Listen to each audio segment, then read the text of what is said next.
On today's episode, we are looking at the finances of a married couple. They have 2 kids aged 9 and 11. The husband is 45 and works as a truck driver.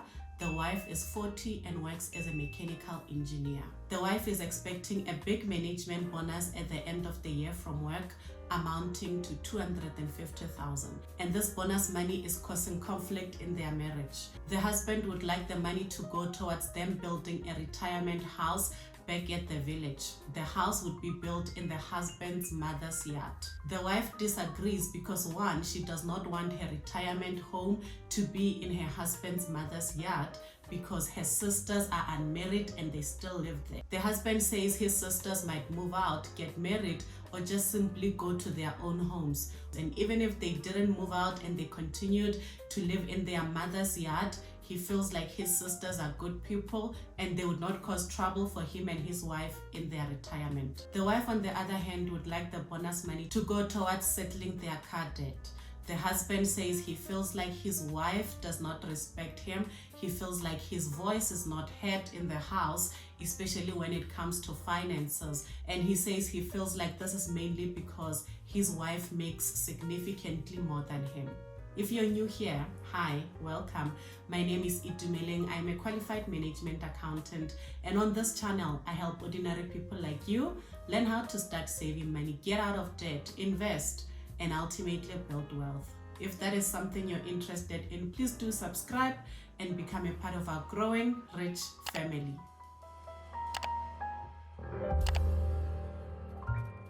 Let us see the finances of our lovely couple. The wife makes a net income of 71,000 rands as a mechanical engineer, and the husband makes a net income of 9,000 rands as a truck driver. Their total household income is 80,000 rands. Okay, you can see there that the wife does make much more money than the husband. And like I said, the husband feels like his wife does not respect him, especially when it comes to finances, just because she makes much more than him. So let us look at their savings and investments as well as debt balances to see what's going on. They have a fixed savings of 80,000 rands, kids education 7,000 rands. Their total savings and investments are 87,000 rands. Okay, a fixed savings account is not an emergency fund, but that amount of 80,000 rands is not a bad amount to have. So I would just recommend that they move the 80,000 rands. We would look at it as an emergency fund. Move the emergency fund to an account that is easily accessible. In case of emergency, you don't need to put in a notice. You don't need to be unfixing your fixed savings. So the fixed savings would have to move to an account that can easily be accessible. And going forward, the notice account can be used for other long-termish investments, but not an emergency fund. Kids education, 7,000 rands for 2 kids aged 9 and 11 is simply not enough. The 11-year-old is very soon will be going to university, just under 8 years. So 7,000 rands is not enough. That's something we'll have to fix. And then now let's look at their debt balances. Their bond balance is 780,000. Their car, 279,000. Remember, the wife would like the 250,000 bonus that's coming in December to just go and settle the car, which would actually just settle it in full, because now they'll be paying the monthly payments. By the time it's December, 250,000 would settle this car in full. And then school fees, 51,000 rands. They are behind on school fees. Credit card balance, 73,000 rands. TFG account, 27,000 rands. In total, their debt balance is 1,210,000. Not a ridiculous amount of debt, to be honest, especially considering that a lot of it is the bond and the car. But the school fees, how are you behind on school fees? Why are you behind on school fees with a household income of 80,000 rands? Credit card, that's just too high. TFG, 27,000. What do you buy to end up at 27,000? So when I looked at their debt balances, I said, oh, you guys are fighting about the wrong thing. You are saying the conflict about the bonus money is whether to build a retirement home in the husband's mother's yard or to pay off a car. Those options are both wrong. Why are we not talking about how much are we going to put towards school fees? You need to pay your school fees, you need to settle the credit card, and you need to get rid of the TFG account. Only then can you sit down and talk about the car payment, settling the car payment, as well as where you're going to build your retirement home. For now, you cannot have a fully paid car, or you cannot be building a retirement home when you have 51,000 outstanding in school fees. So I say to start, let us prioritize these three amounts. Let's prioritize school fees, credit card, as well as the TFG account. Those three balances are about 151,000 rands. So you'll be left with around 100,000 rands from the bonus. And you can decide if you're now going to put 100,000 rands towards the car, or what are you going to do about the husband wanting to build in his mother's yard. I think the husband wanting to build in his mother's yard is quite tricky, because then this retirement house is going to belong to who? Because it's in your mother's yard. It means your wife legally does not have any rights. In case of divorce, God forbid, in case something happens to you, your wife is going to be left there. I know he says his sisters are good people, but the wife might struggle to claim the house as hers. I'm not a legal person. Those of you that know the law, what would it mean for the wife if their retirement home was built in the husband's mother's yard, where the sisters are still living there? We don't know if they'll be able to move out and get their homes like the husband suggested. If they were to live with them there forever, would the wife have any rights to the house, considering that even the husband, the house would not belong to him because it's in his mother's yard? So the house, their retirement house that they would be building, would legally belong to the husband's mother. Please advise on that. So my advice was just, you can decide to take the 100,000 and put it towards the car payment, or if you do decide to get started on your retirement home, you can take the 100,000 rands and buy land in the village. It can be the same village as where the husband's family is, if he wants to be close to them in his retirement, or any village of their choice. That way the land and the house would be in both their names. So they are still going to decide on that, to talk about that further. I don't know what they are going to decide at the end of the day. Let us now look at their monthly expenses. Their bond is 6,500 rands. They stay in a 3-bedroom apartment, and they have hopes to buy their dream house other than the retirement house. And then their car payment is 12,500 rands. This is some big money car. I said, what car is this? The wife said, this is a BMW. It's my dream car. Okay. You go, girl, with your dream car. No wonder she wanted to rush and pay it off. I'm sure there've been talks of your car is expensive, and maybe she probably just wants the car payment story to be out of the way. And then rates and taxes, 2,500 rands. Tracker, 180 rands. Petrol, 3,500 rands. Electricity, 1,500 rands. Bond protection, 410 rands. Car insurance, 1,800 rands. Funeral cover, 408 rands. They do not have life cover. They need to get that one ASAP. Gym, 900 rands. Groceries, 8,000 rands. Oh, they probably eat oxtail on the rocks, but okay. Netflix, 200 rands. Wi-Fi, 650 rands. School fees, 10,000 rands. The school fees is actually supposed to be 20,000 rands a month. Each child's school fees is 10,000 rands, and they are only able to pay 10,000 rands. So they are paying school fees for one child at the moment. As you've seen from their debt balances, they have a balance of 51,000 rands on their school fees outstanding. That is because they only pay half the amount of school fees. I said, okay, if you're able to only afford 10,000 rands on school fees and not the whole 20,000 rands that the school requires, why don't you maybe take the kids to a school where you can pay 5,000 rands per child? The wife said, no, ma'am. No, I want the best for my kids, and this school is the best. I said, okay, I hear that. I hear that you want the best for your kids, but school fees is 20,000. You're only paying 10,000. What does that tell you? That tells you that you can probably maybe only afford 10,000 rands. She said, no, I can afford the whole 20. I afford the whole 20,000 rands. You know why? Because everyone on my level, my colleagues, all their kids go to that school. So it's fine. You see the problem? You measure how you can afford, what kind of school you can afford, how much you can afford on school fees based on what your colleagues on the same level as you are paying. Do you know their circumstances? Do you know their combined household income? Do you know if they have other sources of income?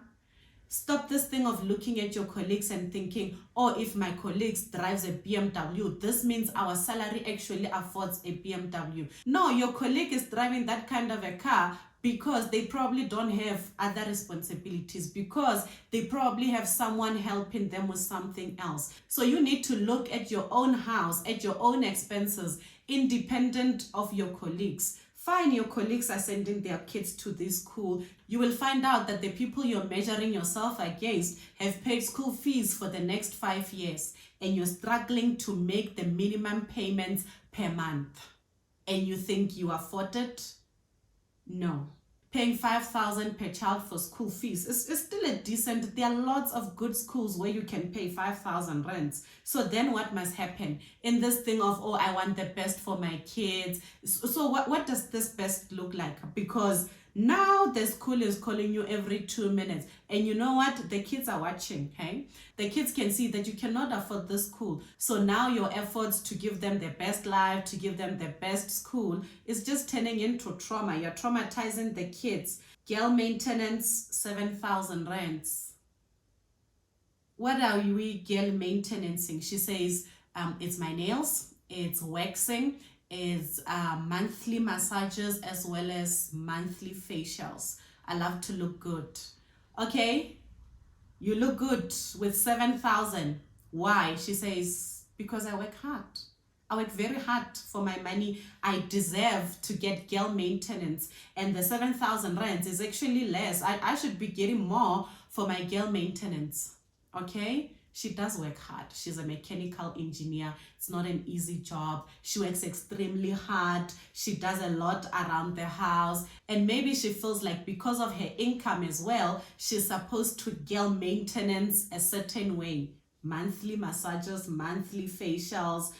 But how are you girl maintaining with 7,000 rands? Meanwhile, you don't afford school fees. Meanwhile, the principal keeps calling saying, ma'am, should we throw your child out?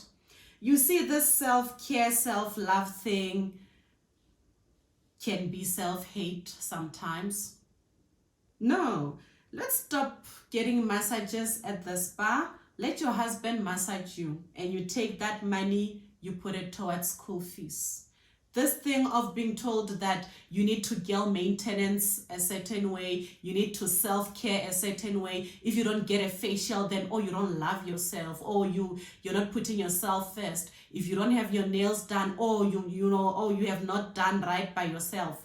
All those things, you need to girl maintenance at the level of your debt. You need to girl maintenance at the level of your savings, at the level of your net worth.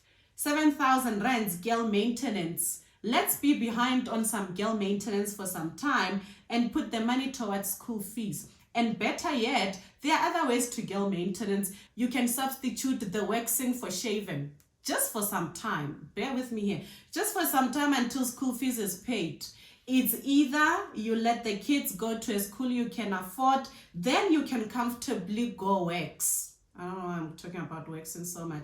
Then you can comfortably go do girl maintenance the way that you want, but to lie there and get a facial while you owe school fees, no. And like she said, she works hard.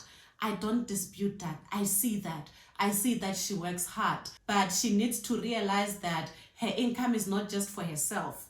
Her income will have to go to the school she chose. Her income will have to go to the car she chose. Her income is not just going to cater to her because, she's the main source of income, that she's the one that brings in more. Now she can get whatever she wants, whenever she wants.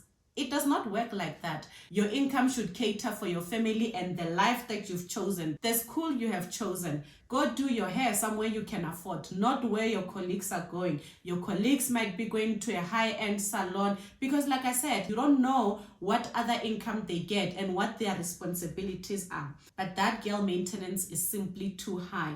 Maybe if she was not behind on school fees, maybe if she was not struggling to pay school fees, then she could, go girl maintenance however she wants. Swimming for both kids is 3,200 rands. Whew. Savings 2,500 rands. Education fund 500 rands.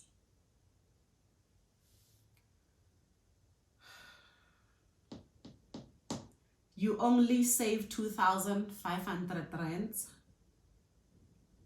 but girl maintenance is that much. Education fund for 2 kids, we're only putting 500 rands. That's not right. That needs to be fixed. Phone insurance for her iPhone is 200 rands. And then mom allowance for the wife's mother is 6,000 rands. What are we mom allowancing now? She says, whoa, the mom allowance we don't touch. My mom went through a tough time putting me through school. For me to be the woman that I am today is because of my mom's sacrifices. She's not wrong. She's a powerful woman today because of the sacrifices her mother made to put her through school. Fine. Then why are we giving her 6,000? What does she do with the 6,000? She says, nothing really. I built her a nice house. She gets the SASA grant to buy herself groceries. So the 6,000 rands I just give as a token of my appreciation for everything she has sacrificed for me. I said, do you realize that by you giving your mom the 6,000 rands, while she does not really need it for anything other than, a token of appreciation, a gift of thanks monthly, every single month without fail. Do you realize that your mother ends up with more money than you, that she does not really need? She said, I realized that and I want it that way. I want her to see that I'm grateful.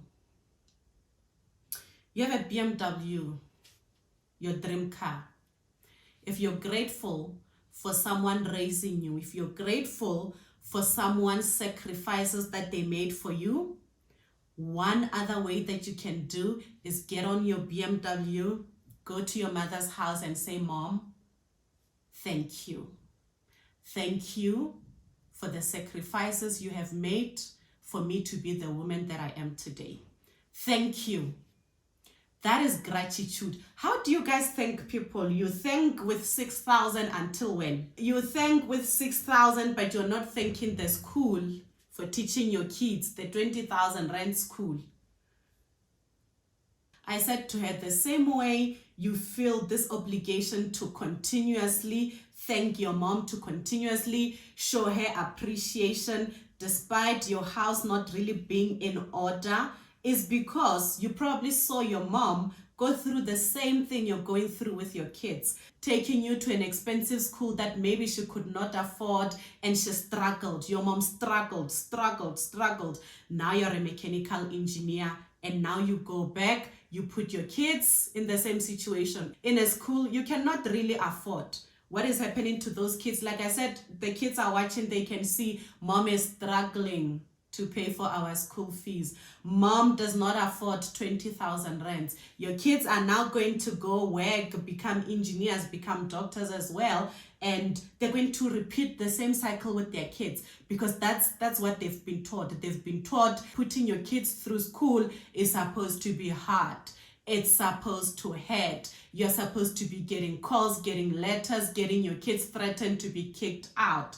And then they are going to put a nice allowance, a thank you allowance there for you as well, despite not affording school fees. Do you see what you're doing? I said, in an attempt for you to give your kids this bright future, in an attempt to break this generational curse or whatever, we are just cycling around the same trauma. We are just recycling the same trauma, because for a woman of your income, you do not have to be struggling to put your kids through school. You do not have to be struggling with school fees like this. But maybe just because you saw your mom do it, then that's just the way of life. School fees is supposed to hurt. Take your kids to a school you can afford. Teach them that school fees does not have to hurt. We go to the school that we can comfortably afford. Now when your kids start working, they are not going to have this 6,000 rands. If they do, it's not a thank you forever, thank you, I saw you struggle to put me through school.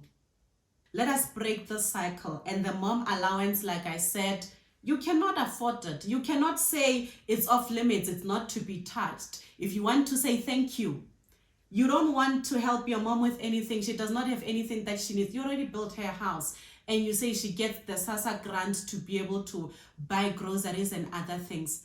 What is she doing with 6,000? What is she buying? That 6,000 rands can really go a long way in your own finances. That 6,000 rands can go towards your debts, can help pay school fees, and if you really want to show your mom monetary appreciation, sometimes when you get the big bonus, she says it does not come every year, but whenever it comes, when it's a good year, you get the big bonus, you can give a portion of that bonus to your mom to say, okay, mom, here's a bonus. I don't know what she would be buying, what she would be doing with the money anyway, but if that's how you want to show appreciation, you can do it then when your house is in order, when your school fees is paid, when you don't have a mountain of credit card debt. And when I saw this, I started to understand the husband a little bit better. In the beginning, when he said, you know what, ma'am, I feel disrespected. I feel like my voice is not heard simply because the wife wanted to take the bonus money and put it towards the car and not the building of their retirement house. I said to the husband, you're not being disrespected. Your voice is not being silenced. Your wife just has a different idea of where she would like to put the money. But the more I go through their expenses, the more I see everything is wife. The school that she likes, that her colleagues put her kids in, her expensive girl maintenance because she works hard, and lots of money for her mom because her mom raised her. In what point is the husband's voice, the husband's opinion represented in all of this? Now I understand why the husband says, my voice is not heard when it comes to finances. Because really, the wife just treats the whole thing like her own solo thing, like she's not married, like her money is her money, and she does whatever she wants to do with it. And that is wrong, because she is married. This money belongs to the husband as well. This money is much her husband's as much as it's hers. And the husband needs to be included in these decisions. Sit with your husband, ask him, how much can we give to my mom? I want to be able to give her a little bit something. But to just decide on this big amount on your own, the husband does not know how we came up with this amount. He says it's just the amount that my wife likes and I just let her be. Let's talk to the husband. My husband, what school do you think we should put the kids? How much can we give to my mom, for everything she's done for me? I want to be able to show her a little bit appreciation. I'd like to give her something every month. Then your husband can be like, no, how about we do it like this? How about we pay off the credit card? How about we take the money, we put it towards school fees? Things like that. You are married. When you are married, you cannot be operating and moving like a single woman. No matter how much money you make, I'm not trying to be a pick-me-up. I'm not. No matter how much money you make, you need to include your husband in these decisions. Your husband needs to be consulted. Sometimes you feel like just because you make the most money, just because you're the most educated, maybe you know what's best. And sometimes it's not malicious. You don't have bad intentions. You feel like, oh, I am the one that makes all this money. I know exactly where it should go. But you're married. What about your husband? You're supposed to make those decisions with your husband. Sometimes you might have an idea of how to spend the money and you really think it's the best idea, but you never really know until you ask your partner, what do you think? They might actually give you a better idea. If you guys can talk and combine ideas and see the other person's perspective, that's what makes marriage so beautiful. That's the beauty of marriage, that you don't have to do life alone. You don't have to do finances alone. Now you see this mess that is here, the confusion that is here is because it's a one person's decision. It's very hard trying to run money alone, but you have a partner. You don't have to do it alone. Let your husband in. Like I said, that is his money as well. And then helper, 4,000 rands. kids lunch allowance 3,000 rands, the swimming as well as the kids lunch allowance are all tied to this expensive school. So if we can downgrade the school, we also have other opportunities to save. We can save on swimming lessons. These swimming lessons are expensive because they are at an expensive school. This kids lunch allowance, I feel like, can also be reduced if we change schools. Then credit card 3,200 rands, TFG 850 rands, fun 3,500 rands. In total, their monthly expenses are 78,998 rands. So as you can see, those expenses equal to their monthly income of 80,000 rands, and that is excluding the additional 10,000 rands that they should be paying towards school fees. So in essence, they operate monthly at a shortfall of 10,000 rands, and that 10,000 rands comes from the school fees. So I think that's the best place to start. Start with the school fees, like I said, downgrade the school fees to a level that you can afford. And then going forward, sit down with your husband, start over this whole budget, but now considering your husband's opinion. You might just see that it does not have to be this hard. When you guys put your heads together, you will find areas where you can cut back, and then you will increase your savings, and then you will increase the education fund. Their biggest concern was really about the bonus. How do we spend the bonus? Like I said, that was a wrong fight to be had in the first place, because those two options were not the best options to begin with. There are other things that need to be sorted before we can move into those two options. So essentially, they've been having these fights, and both of them were wrong. The husband actually was the one that reached out to me, and in the consultation, he said, do me speak some sense into my wife that we need to build a retirement home in my mother's yard. And the wife said, no, we need to pay off the car. So we will get to that. With your income, if you continue to talk to each other, if you consult and engage each other, you can get to a point where you pay off the car, and you can also find a way, find a place, come to an agreement of where you build your retirement home. But the key advice that I have for them is to work together on their finances. It's not a one person's job. Just because one person brings in more money does not mean now it's up to that person to decide the entirety of the household expenses. I hope you found value in this episode. If you have any extra advice you want to give to our lovely couple, please feel free to let them know in the comments. I will see you guys in the next video. Until then, I hope you have a rich day.